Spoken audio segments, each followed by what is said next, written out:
No século XXI, as pessoas estão em constante mudança de comportamento. A busca é por alternativa que gaste menos energia, materiais menos tóxicos, com mais respeito aos recursos naturais, dando espaço ao reciclável, ao renovável, ao consumo consciente. O mundo moderno exige das fábricas e indústrias um processo produtivo mais limpo. O Meio Ambiente por Inteiro dessa semana fala sobre um assunto que tem tudo a ver com isso: ecodesign. É preciso pensar todo esse ciclo, toda essa cadeia de uma forma coerente e que ela impacte menos o meio ambiente. Então isso a gente pode considerar como um processo de ecodesign. O ecodesign surgiu em 1992, nos Estados Unidos.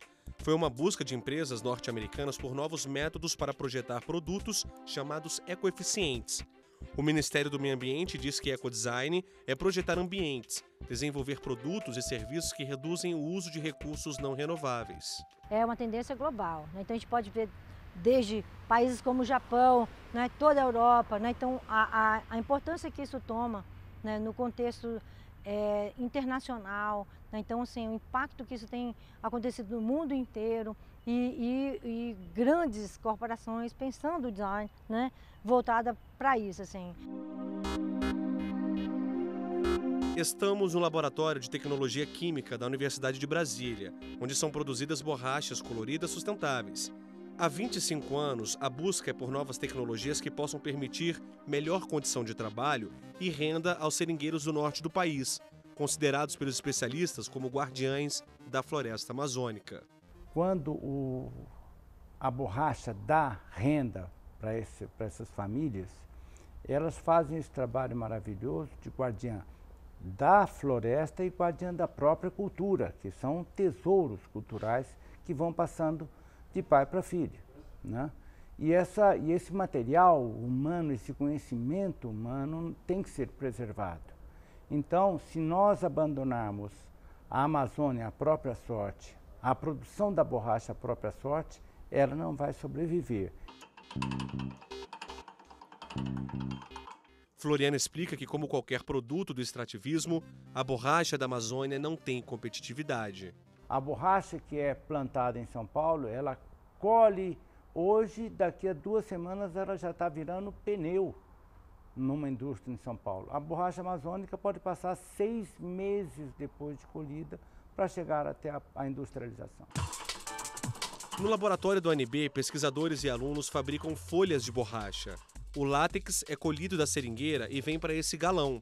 Aí ele é misturado com água, um produto antifúngico e ácido para coagular. Ela vira um coalho, como vocês estão vendo aqui, só que no caso quando não tem cor, é a FDL, a folha de defumação líquida. Esta daí é uma borracha intermediária que é produzida diretamente pelo seringueiro e vai ser industrializada para a fabricação de calçados, de solados especiais. Já o produto com corante é utilizado na fabricação de acessórios, como colares, brincos e pulseiras. Todas as tecnologias desenvolvidas têm como foco a Amazônia. É por isso que esse trabalho faz toda a diferença na vida dos seringueiros. As populações tradicionais, as comunidades de populações tradicionais é que têm este conhecimento. E se elas se forem com a floresta sendo destruída, elas vão ser ou vão virar garimpeiros ou destruidores da floresta através da agricultura exagerada, através de garimpos. Na verdade, a borracha se tornou... Flávia gravou esse vídeo para o Meio Ambiente por Inteiro da Amazônia. Ela é designer de joias e outros produtos que tem como matéria-prima a borracha de lá. Flávia incentiva comunidades locais a explorar e proteger a floresta. Eu amo esse trabalho porque ele gera renda na floresta. Ele inclui as mulheres no trabalho com a borracha na cadeia produtiva e protege a floresta, né? A partir do momento que os seringueiros, as famílias têm uma renda dentro da floresta, dos produtos da floresta, eles passam a ser mais valorizados por isso, ele deixa de desmatar, de migrar para os grandes centros. Borracha faz dinheiro e a pesquisa com ela é promissora. Temos uma proposta de tecnologias especiais, inéditas até em termos internacionais, junto ao Ministério da Agricultura. Aí já é para seringais de cultivo. Nós estamos, além de continuar trabalhando para a Amazônia, nós queremos nos voltar aos seringais de cultivo, que são dezenas de milhares de pequenos veicultores no Brasil que precisam também de tecnologia. O trabalho desenvolvido pela Universidade de Brasília segue ao pé da letra o que diz a legislação brasileira. Nossa reportagem conversou com essa advogada, especialista em direito ambiental. Ela explica que o artigo 225 da Constituição Federal fala que todos têm direito a um ambiente ecologicamente equilibrado. Quem entra nessa coletividade, né? Consumidores, entidades públicas, entidades privadas, e a gente poderia dizer que os ecodesigners também se enquadrariam aí. E nesse contexto, podemos dizer que eles também teriam a obrigação dessa preocupação com o consumo e a produção sustentável. Não é mais opção, é compromisso social, e esse assunto o Pablo domina. Ele tem 39 anos, trabalha há 25 com artes, é formado em design de interiores. Na oficina, no Guará, no Distrito Federal, um show à parte. Como que é a sua rotina? Minha rotina é muito interessante, porque eu trabalho dentro do nosso contexto urbano. Então, uma ida a determinados lugares pode nos trazer elementos, surpresas, criativos. E a rotina faz com que eu crie uma concepção plástica, uma concepção de ideias para implementar no meu trabalho. O olhar é criterioso, concentrado. Pablo enxerga potencial em materiais que passam despercebidos por nós. Será que o pessoal de casa sabe o que é esse daqui? Olha, Léo, eu acho que provavelmente não. Todo mundo tem utiliza diariamente, mas surpreendentemente isso aqui é uma estrutura de colchão. Eu encontrei ela na rua e o objetivo foi reintegrá-la, utilizá-la de uma forma escultural e uma coisa que tivesse um impacto diante da sociedade, né? O fio de cobre decora a mesa, assim como essas pedras com formatos parecidos que ele encontra pelo caminho. Galhos de árvore alimentam o nosso imaginário. Os fios de resto de obras amarelos nos fazem lembrar o pescoço de uma girafa. O que para muita gente já não tem mais utilidade, para você é matéria-prima, né? Exato, Léo. Essa questão do reuso é muito interessante. Então, a visão mesmo que as pessoas precisam ter sobre o material. Então, às vezes, a pessoa descarta aquele material e, porventura, ele pode ter uma utilidade, ele deve ter uma utilidade. Porque hoje em dia a questão do descarte é algo que a gente tem que se preocupar. Então, o que provavelmente não tem utilidade para você, nas minhas mãos eu consigo transformar e dar uma outra função.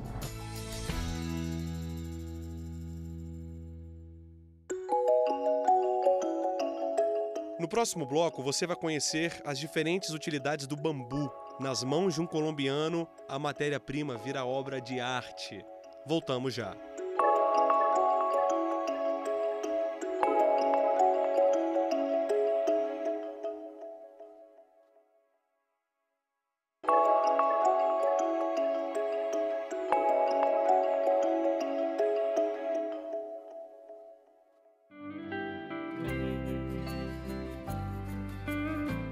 Seria muita injustiça nossa falar de ecodesign e não citar uma das principais matérias-primas entre os profissionais que esbanjam criatividade e ousadia. Já percebeu do que vamos falar agora, né? Bambu é versátil, vem ganhando espaço na arquitetura, no design de interiores. Bambu é explorado como alimento, no artesanato e pode ser uma ótima estrutura de casa. Um espaço totalmente diferente, em cima, embaixo, as escadas. Há bambu em todos os cantos. Bruno é especialista em bambu, técnico em edificação e mestre em ciência e tecnologia. Quando descobriu o potencial da planta na bioconstrução, desistiu do cimento. A gente procurou, no desenvolvimento dela, gastar o mínimo de energia possível. E como isso é possível? A gente, principalmente, utilizando materiais do local, né? Então a gente foi buscar as ecotécnicas que permitiriam a gente construir. Então a gente utilizou o adobe aqui nas paredes, né? Que são de super adobe, que é uma técnica de barro prensada à mão, né? Quando chove, Bruno desvia a água das calhas para o tanque de tilápias. A casa é a primeira feita de bambu em Brasília. virou referência nesse tipo de construção. Quais são as vantagens de morar em uma casa de bambu? Então, a gente tem várias vantagens. Primeiro, as econômicas, né? Já que a gente utilizou a matéria-prima do próprio local, a gente precisou gastar muito pouco dinheiro, que é uma energia acumulada, né, para fazer o transporte e a compra desse material de um lugar distante, né? Então, essa é uma grande vantagem. A gente tem um conforto térmico imenso que é dado pelo material, tanto o barro quanto o bambu, eles proporcionam um grande conforto térmico, né? E a gente tem uma harmonia intensa, porque por ser um material ecológico, ele teve um tratamento todo ecológico também, utilizando apenas um sal para tratar o bambu, e aí ele atrai vários bichos como o passarinho, a gente tem pequenas abelhas sem ferrão que fazem seus ninhos no oco do bambu. É a natureza em harmonia. Bruno segue o protocolo. Antes de usar os troncos, trata o bambu para evitar problemas futuros. E a gente está fazendo aqui um tratamento mais ecológico que tem, que é esse. Você corta o bambu, quanto mais verde ele tiver, melhor. Você fura os 2 primeiros entrenós, enche com o sal de bórax, que é um adubo, né, totalmente ecológico, não tem nenhuma contaminação grave. E aí o bambu está verde, ele continua transpirando. Então ele chupa esse sal de bórax, preenchendo os poros e deixando ele imunizado aos ataques dos bichos, do caruncho do bambu, né, de Noderos minutos, que é a pior praga que combate ele. Aí dessa forma você consegue garantir um uso permanente durável do bambu. Visitamos a chácara do Bruno de 2 hectares de área, ou 20 mil metros quadrados. Aqui a gente entende que bambu está ao alcance de todos, embora não haja uma cadeia produtiva forte no Brasil. Eu acredito que está crescendo muito a conscientização, porque o bambu ele tem esse poder de quebrar o paradigma da escassez, porque quanto mais você usa, mais ele produz, né? Então ele é uma matéria-prima muito interessante quando corretamente utilizado. Ao lado, Bruno nos mostra um viveiro que abriga 25 espécies de bambu do mundo todo. Aqui você tem umas mudas extremamente funcionalizadas. Você tem uma muda que é ideal para o broto, você tem uma muda que é doce igual ao abacaxi. Você tem muda que é ideal para o mobiliário, você tem muda que é ideal para a construção, você tem mudas que são ideais para os canudinhos agora, que são muito necessários com as novas proibições, né? Bruno nos explica que o produto também exerce função social. Dependentes químicos cadastrados em uma ONG da cidade ocidental, em Goiás, aprendem a trabalhar com bambu antes de retornarem ao convívio social. A gramínea abre portas para todos. Cada galinho desses, ela vira uma outra muda. Então o cara pode fazer a multiplicação das mudas para venda, ele aprende a produzir os produtos, no caso dessas aqui, mudas para brotos. Ele aprende a produzir a conserva de broto, cada uma vendida vai dar para ele entre 15 e 20 reais, e aprende a fazer o mobiliário, aprende a fazer o artesanato, coisas pequenas que ele faz com equipamento simples, muitas vezes até com apenas um canivete, e ele consegue dessa forma ir se reinserindo no mercado de trabalho. Uma vez eu escutei uma frase que me chamou muita atenção, que eu vou compartilhar com você e com o pessoal que está em casa, que é o seguinte: se você sonhar com um produto, um objeto, quando acordar saiba que ele pode ser executado com bambu. Você, como especialista em bambu, é exatamente isso que acontece? É exatamente isso que acontece. Você pode fazer praticamente tudo. A gente tem milhares de tipos de produtos que são feitos, né? No mundo a gente tem mais de 1.600 tipos diferentes de bambu. Cada um tem as suas vocações mais específicas. Bambu para alimentação, bambu para mobiliário, bambu para pequenos objetos, bambu para construção, bambu para grandes objetos. Então, e você consegue, através de diferentes sistemas de processamento, fazer toda uma miríade de produtos que atendem a nossa sociedade de consumo. Bioconstrução e ecodesign estrutural caminham juntos, mas atenção. Qual o cálculo que a gente tem que fazer na ponta do lápis para saber se esse produto está valendo realmente a pena, se é sustentável? Não basta ser bambu, né? Não é apenas isso, né?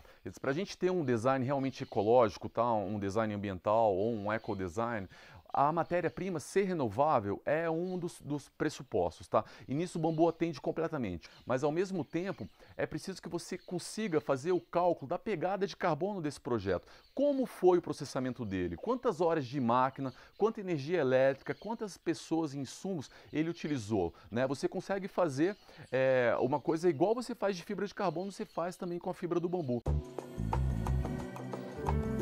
Lembra que agora há pouco falamos que quase tudo pode ser feito de bambu? Preste atenção nesta luminária. Estamos no Paranoá, a 15 quilômetros da área central de Brasília. O estúdio onde são fabricadas essas peças são de um homem que transforma matéria-prima em obra de arte. O Juan Pablo é colombiano, conhecedor de bambu desde a adolescência. Trabalhou no país vizinho com artesanato muito tempo. Depois formou-se em gastronomia. Foi de mudança para a Espanha, trabalhou em alguns restaurantes. Tudo caminhava bem, mas Juan Pablo não se sentia realizado. A vida preparou um novo encontro dele com artesanato. É maravilhoso trabalhar com gastronomia, mas minha pegada era mais isso aqui, fazer coisas com as mãos mesmo, né? Produtos que eu conseguisse vender. Na época, Juan Pablo conheceu um brasileiro que lhe fez uma proposta irrecusável: montar uma oficina. A parceria estava feita. O ano 2014. De lá para cá, Juan Pablo foi conquistando espaço no mercado. Hoje trabalha sem sócio e tem uma clientela fiel. Para fazer coisas como essa, você tem que gostar muito do que faz, né? Eu acordo todo dia às 6 horas da manhã e posso chegar a ficar aqui até 8 horas da noite. Eu posso fazer até 14 horas na oficina. E quando acaba o tempo eu penso, poxa, que pena que acabou o dia, né? Porque tem que gostar muito, parece que o tempo não existe mais. As peças são feitas sob encomenda e os preços variam de acordo com os materiais e o trabalho empregado. A atividade exige paciência, criatividade e capricho. Aqui a gente vê uma belíssima mesa de centro, né? Muito bem pensada, acabamento impecável. As suas peças são assim, né? Você às vezes dorme, no outro dia acorda já com uma ideia na cabeça, sim, executa, o resultado é esse. Sim, acho que termina sendo a compilação de muitas imagens que todos temos na cabeça. Acho que tem a ver muito com a capacidade de observação, né? Você observa e você consegue estruturar, você consegue executar na oficina, né? E só colocar um pouquinho de capricho no acabamento. Acho que qualquer coisa que você coloque acabamento, que você corte direitinho, que você fure direitinho, e então se você usa um material de qualidade, com certeza o produto final termina sendo de muita qualidade. Além de decorar e dar vida a ambientes, Juan tira das ruas materiais que a população enxerga como lixo.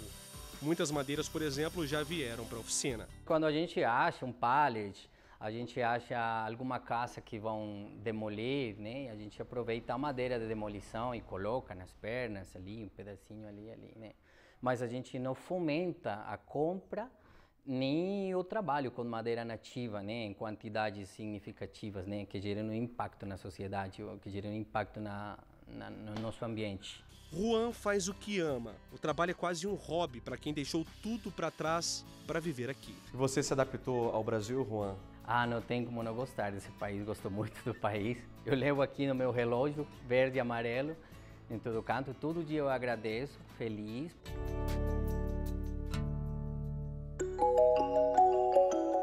No próximo bloco, o Bob de Souza explica como é possível integrar natureza e construção. Você vai conhecer o design biofílico. A gente volta já.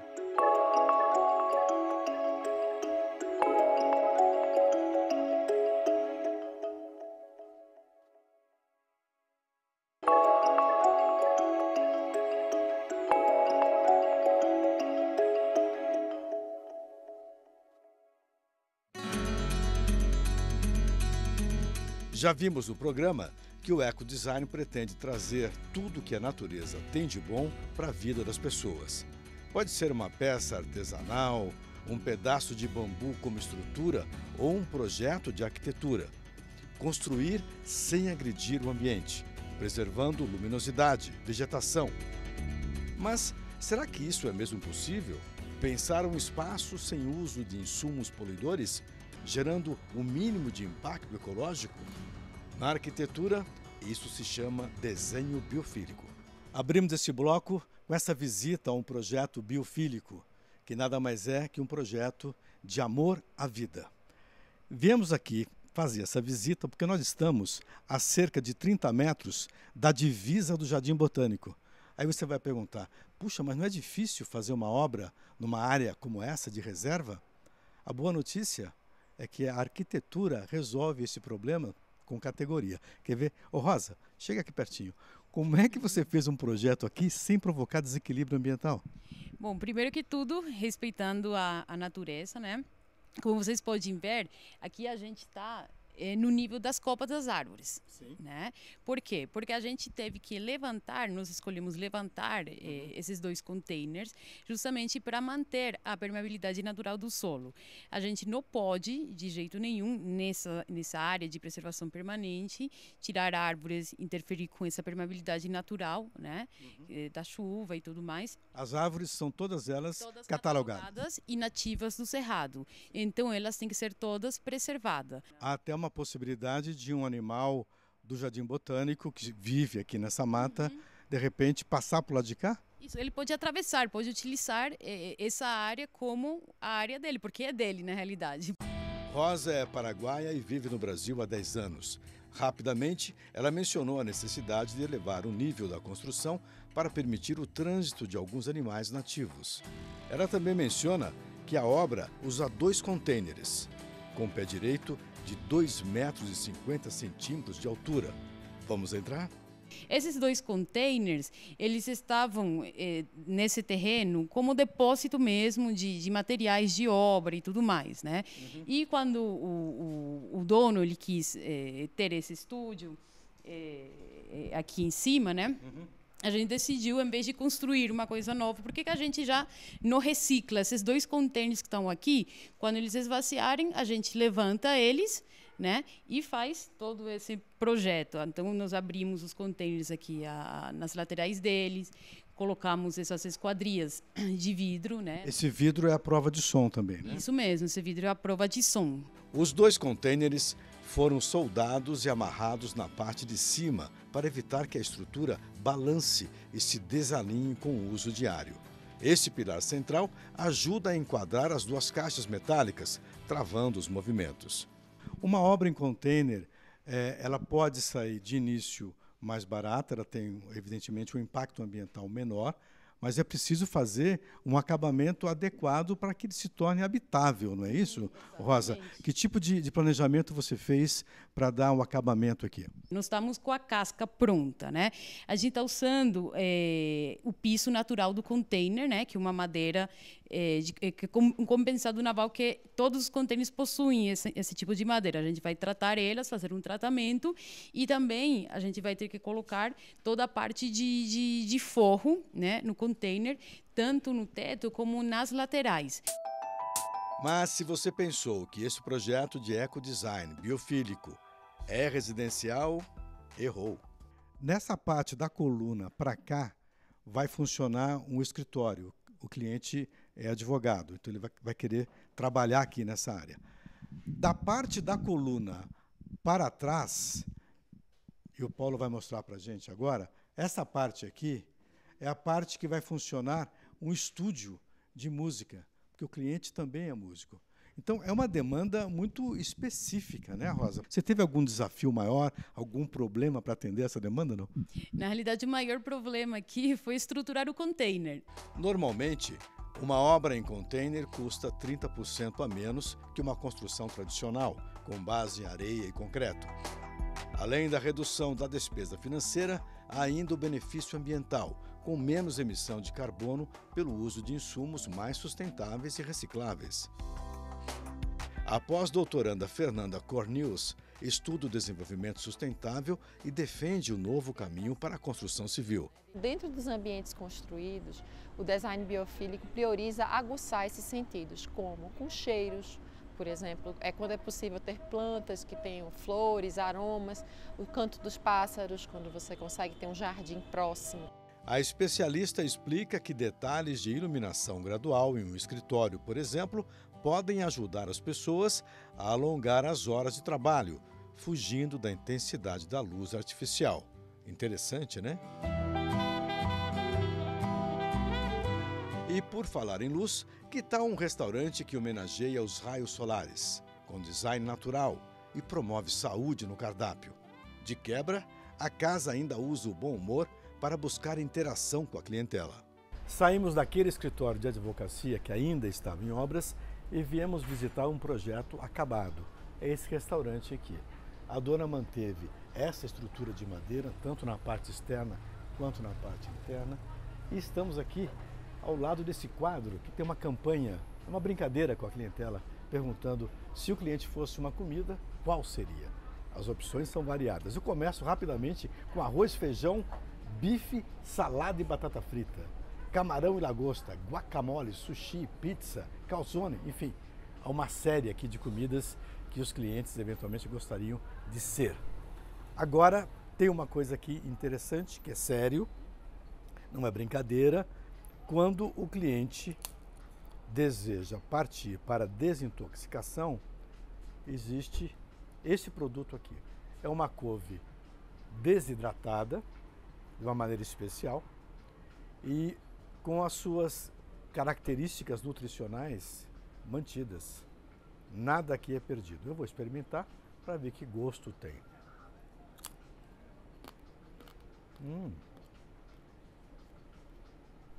Muito saborosa. Lembra um tempurá, com uma grande diferença. Nada de gordura, não é frita. Outra coisa séria está aqui neste cálice. Se o cliente tiver um problema de garganta, a dona recomenda que ele venha e experimente essa bebida aqui. Gengibre, pimenta caiena e limão siciliano. O espaço é decorado com madeira do mesmo tom. A inspiração veio da Califórnia, nos Estados Unidos, e de alguns países da Europa. A ideia da dona do restaurante é melhorar a saúde das pessoas, começando pelo ambiente onde elas estão. Por que você escolheu esse tipo de design? Bom, a natureza sempre fez parte da minha vida. Eu sempre me conectei muito comigo mesma através da natureza. Então, quando eu resolvi abrir esse espaço, eu quis muito trazer essa natureza para dentro, como forma de conexão mesmo e de aconchego, que eu acho que ela também traz isso. Então, sempre foi, e a madeira, inclusive, também nesse quesito aconchego, eu acho que ela traz muita. Eu escolhi a madeira clarinha para ficar algo mais leve, menos sóbrio. Para combinar com essa leveza do ambiente, o cardápio cru assume a função de carro-chefe. Então, acredito que a comida crua ela tem esse poder de vir com uma dose maior de nutrição. Eu acho que eu sempre quis entregar o alimento mais próximo ao seu estado natural possível.